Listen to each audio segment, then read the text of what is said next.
Okay, I think we're back recording. I don't know if we're going to run out of time here. This is more of the Watchmen section of the Alan Moore exhibition here in Aix-en-Provence, part of the 11th Rencontres. And here, as you can see, a big blow-up from Watchmen, but also some very interesting original artwork pages, including early character sketches by Dave, including a version of Rorschach, which of course did not end up being used.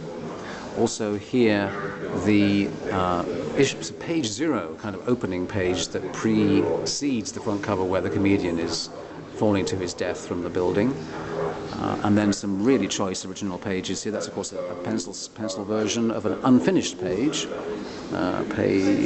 from Watchmen. And then here, of course, some of the most mythic pages you could imagine from the collections of private collectors in the UK in particular. So those are really wonderful to see. This is interesting just here coming up. This is an early version of the characters drawn in, again, in a much darker, more kind of somber, gritty style than one, of course, that Gibbons eventually adopted for the comic, which was certainly a crisper and less sort of earnest style, which I think definitely suited the comic far better. Right, and just here's an interesting chart which shows the symmetry of issue 5, of course, of Watchmen, and how the pages connect. We go through now to a section on From Hell, which includes a small selection here of originals from Eddie Campbell, of course, the artist on these.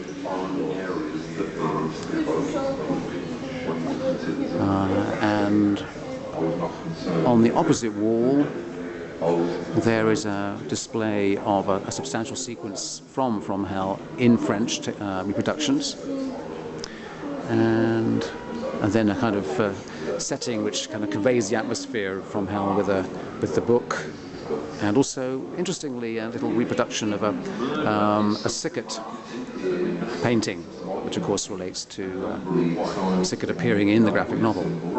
So we move from Hell through to the world of League of Extraordinary Gentlemen, again introduced by Alan. La Ligue des Gentlemen Extraordinaires.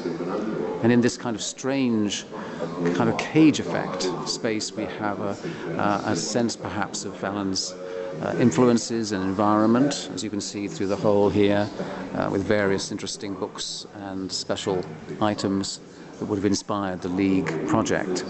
And on the walls here, some truly spectacular pages of artwork. These are from one of the most recent Nemo volumes, as you know, the spin-off featuring Captain Nemo's daughter. Some spectacular double-page spreads here by Kevin O'Neill, of course. Wonderful to see those so well presented. Now, this, I think, is, of course, the only disappointment here, of course, is that you're not seeing, of course, the script. In these particular pages, the text, the balloons and captions are added afterwards. And over here, some more pages. These are actually from the earlier volumes. And a blow up here. And the exhibition ends with a look at the many, many other series that Alan has produced. This, of course, is a blow-up of the big numbers chart. And in fact, as we go past here, these are some pages from Miracle Man. This actually is an unseen John Totleben portrait of, I think, from 2002. There's some pages there from Marvel Man.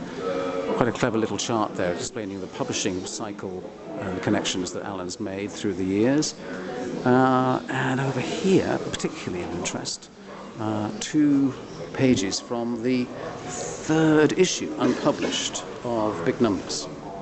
So that's certainly intriguing to see. Pages, of course, by Bosinkiewicz, with perhaps more or less Al Columbia as assistant on these 2. It's fascinating. Actually, that's from Big Numbers number 2, in fact, that one. This one on the right. This is from number 3.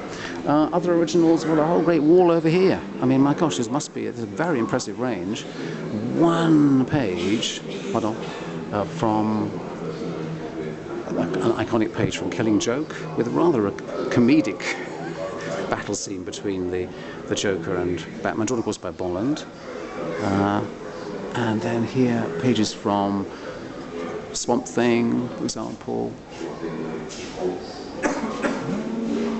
And this is also a lovely page drawn by Kurt Swan from the very last Superman story, at least the last one drawn by Swan, of course. Some pages, in fact, 4 pages from Gibbons' Tales of Green Lantern Corps story, Mogo Doesn't Socialize, put together there in a nice group. And here more pages from 1963, a series of superhero parodies that Alan produced with a number of different contributors, which so far sadly hasn't been reprinted or put into a book form. 2 lovely double-page spreads just here from J.H. Williams, from Promethea. I mean, really spectacular artwork to see in the original. Such a remarkable artist. This is a lovely one too, with all of the main ABC characters gathered together from issue 29. Over here, some more ABC. We've got some Gene Ha top 10 shown just there, and some pages from a Tom Strong story by Gibbons, who's lent quite a lot of originals to this exhibition. Just here, a very interesting item as well in this cabinet of curiosities, including various rarities, but also the script for Swamp Thing, but also a script, I think here, for The Mirror of Love, and I thought here also from Big Numbers. Maybe I'm wrong. Yes, from Big Numbers number 3. There we go. That's the script for that. And to finish over here, not originals in this case, but there are pages from A Small Killing, reproductions, Oscar Zarity's graphic novel. Pages, of course, here also from Melinda Gebbe's project with Alan, Lost Girls, again based on reproductions. And 2 very nice originals from Eddie Campbell's adaptations of Alan's Rituals. This is the birth call top here, without the text, of course, and below Snakes and Ladders, an original from Eddie just there. And a last little display. Oh, there's more over here as well. This is some of the books that come sort of inspire or come out informed Alan's interest in comics. There's Underground, there's the Beano book there, and Spirit, of course, from Eisner, Mad, for example, as well. And the last of all, Supreme, which is actually one of the really underrated series, but I think a wonderfully playful take on the Superman mythos. I think my favourite character from this is Chicken Supreme, who I think deserves a mini-series of his own. And again, a little bit more from 63. A couple more examples there. That's US Agent, and I think this is Horus, isn't it? I think it is. I think so, yeah. And what have we got here? Oh, it's the Wildcats, drawn by Richard Bennett, I think. Anyway, yes, various people there doing that. And this ends with a Spawn Wildcats. So it gives you this is basically a section that's called The Galaxy of Alan Moore. So there we are. That is the remarkable exhibition on Alan Moore at Aix-en-Provence.